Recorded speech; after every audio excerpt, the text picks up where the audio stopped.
हाथी जा रहे हैं, हाथी पे महात्मा जा रहे हैं, उनके पीछे रथ है।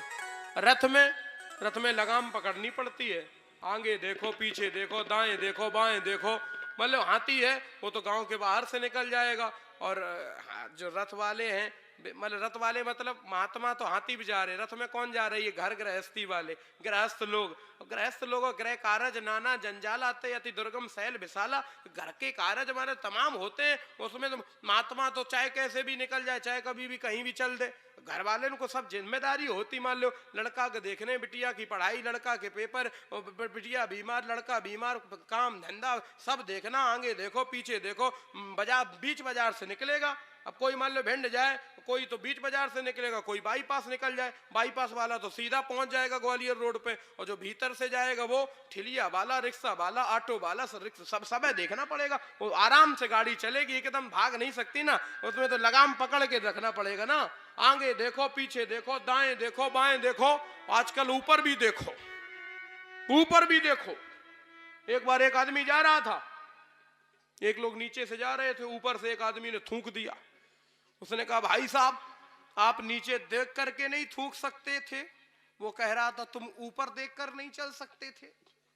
बड़ी साफ दुनिया निराली है, क्या कहा जाए, बड़ी आफत। तो ये रथों से जा रहे हैं, रथ के आगे, रथ के पीछे कौन जा रही है? डोली, पालकी। कभी आपने पालकी का सफर किया? ये जो बूढ़ी बूढ़ी माताएं बैठी हैं, पहले के जमाने में जब विदाई होती तो पालकी से ही होती थी। पालकी, आहा, दुल्हन की जिंदगी को कहार क्या जाने, टूटी हुई जिंदगी को मजार क्या जाने। अब वो तो जानते हैं सिर्फ डोली का भार, अरे दुल्हन की जिंदगी को कहार क्या जाने। पालकी, पालकी का मतलब, पालकी में वो लोग बैठे हैं जो भक्त हैं, उन्हें ना मंत्र पता है, ना रास्ता पता है, ना कोई जानकारी है। उनने तो 4 कहारों को अपनी डोरी सौंप दी है। उन्हें ये पता है कि ये कहार, ये पालकी वहीं ले जाएंगे जहां मेरी मंजिल है, जहां मेरी ससुराल है, ये तो वहीं डोली को ले जाएंगे। तो पालकी जा रही है, और सबसे आखिरी में कौन जा रहा है? भरत जी महाराज। काहे से जा रहे हैं? आहा, भरत जी ये सोच रहे हैं, अगर मेरे राम जी रथ से गए होते तो मैं घोड़े से चला जाता, अगर मेरे राम जी घोड़े से गए होते तो मैं पैदल चला जाता, लेकिन जब मेरे राम जी स्वयं पैदल गए हैं, निरावरण चरण राम जी पैदल गए हैं, तो मैं कैसे जाऊं? आहा, हमें तो एक ही बात समझ में आ रही है, कौन सी? सिर भर जाऊं उचित अस मोरा, सिर भर जाऊं उचित अस मोरा। सब ते ही सेवक धर्म कठोरा, सब ते ही सेवक धर्म कठोरा। श्री राम जय जय राम, जय सिया राम जय जय राम।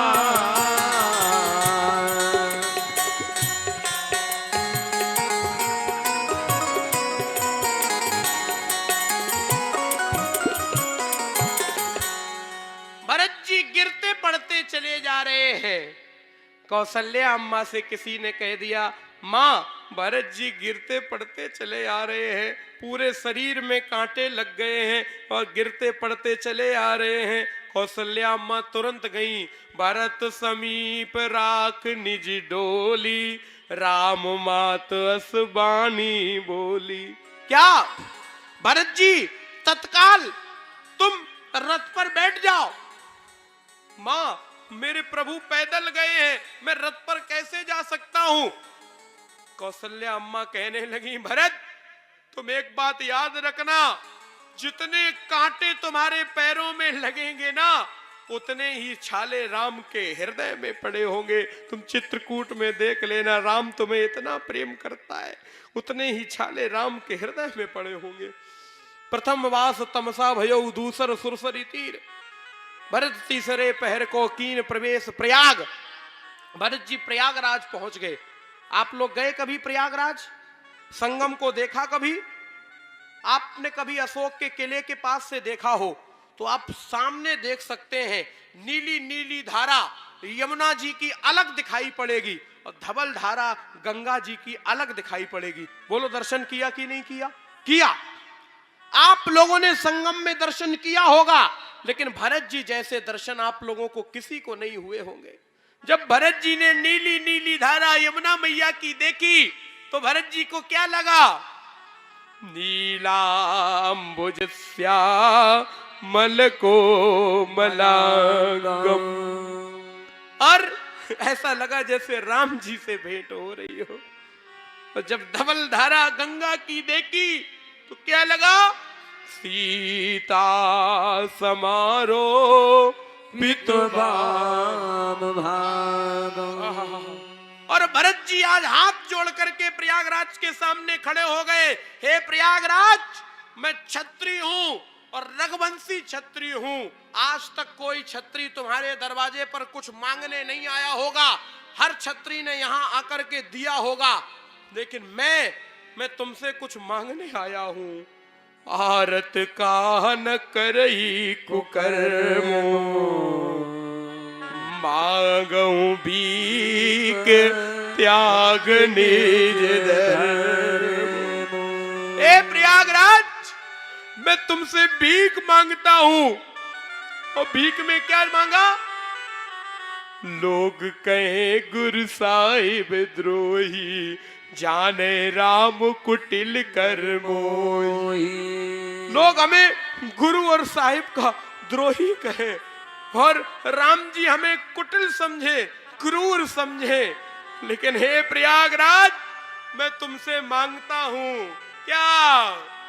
सीताराम चरण रति मोरे,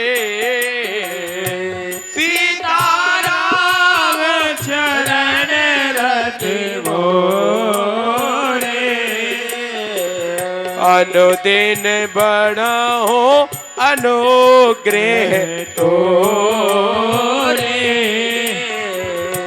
अनुदिन बड़ा ही अनुग्रह तोरे। श्री राम जय राम,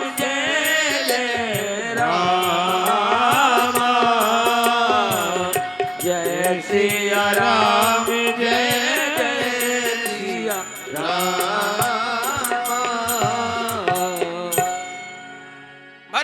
चित्रकूट पहुंच गए और चित्रकूट में निषाद राज केवट ने उंगली उठा करके बताया है क्या? नात देखिए बिटप विशाला, पाकर जंबर शाल तमाला। 5 वृक्ष खड़े हुए हैं। कौन कौन? पाकर जंब रसाल तमाला। और 5वां कौन? तेहि तरवरन मध्यवट शोहा। 5 वृक्ष, इनकी भी महत्वता है। पाकर कहां? पाकर का वृक्ष किस लिए? जोग यज्ञ पाकर तर करई। जोग यज्ञ करना हो, पाकर के वृक्ष के नीचे करो। पाकर समझते हो कि नहीं? पकड़िया। जोग यज्ञ पाकर तर करई। पाकर जंब, जामुन। जामुन को कभी आपने देखा? जामुन, अच्छा, जामुन का फल कभी देखना। जब लगता है ना पेड़ में, तब तो महाराज हरा और लाल होता है, लेकिन जैसे ही पहली बारिश होती है, पहला पानी पड़ता है, वैसे ही बिल्कुल काला हो जाता है। और बड़ी बड़ी वाली देखना तो जो घर के जो सालिग्राम जी होते हैं ना, घर वाले, वो और जामुन बिल्कुल एक ही जैसे लगते कि नहीं लगते? देख लेना कभी, बिल्कुल एक ही जैसे लगते हैं। हाँ, ध्यान से देखना, घर के सालिग्राम जी और जामुन का फल एक ही जैसा लगता है। ये वर्षा क्या है? पहली वर्षा से कलर बदल जाता। ये वर्षा क्या है? ये वर्षा ऋतु रघुपति भगति, ये भगवान की भक्ति की ही तो वर्षा है। बरसई राम सुजस बरबारी, ये वर्षा ऋतु ही तो रघुपति की भक्ति है। तो आज भरत जी पहुंचे हैं और भगवान सामने खड़े हैं। और जैसे ही भरत जी ने भगवान को देखा, भगवान ने भरत जी को देखा। पाही नाथ कई पाही गुसाही, पाही राघव पाही राघव, पाही राघव पाही माम, पाही राघव पाही राघव, पाही राघव पाही माम, पाही नाथ गई पाही गुसाई, भूतल पर लकुट की नाई। भरत जी जैसे लकटी माने होती लाठी, जैसे माने डंडा गिर पड़ता है, वैसे ही भरत जी जमीन में गिर पड़े। आहा, करत दंडवत देखते राम लीन और लाई, भरत राम के मिलन लख बिसरेउ सबहि अपान, मिलन प्रीति की में जाहि बखाने, मिलन प्रीति की में जाहि बखाने। कवि और आगम करम मन वाणी, कवि और आगम करम वाणी।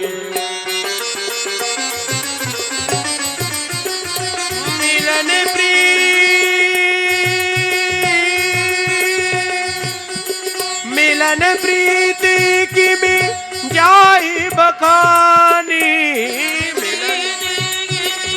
जाई बखानी।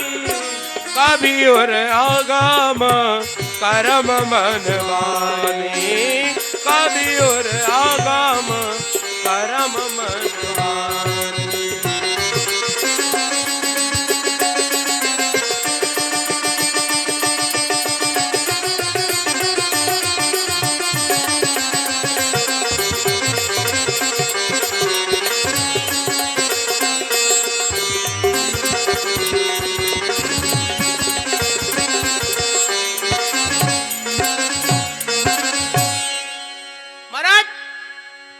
जब हृदय हृदय का मिलन हुआ तो दूर विरह का ताप हुआ, और सबने देखा बस इसी तरह राम भरत का मिलाप हुआ, राम भरत का मिलाप हुआ। जीव इधर से चला उधर से प्राण सिधारे, दोनों ही मिल गए देह मंदिर के द्वारे। जब एक एक में खो गया तब ना जाने क्या हो गया। तब संतों की वाणी ने यही कहा कि अब अलख निरंजन हो गया, अब अलख निरंजन हो गया।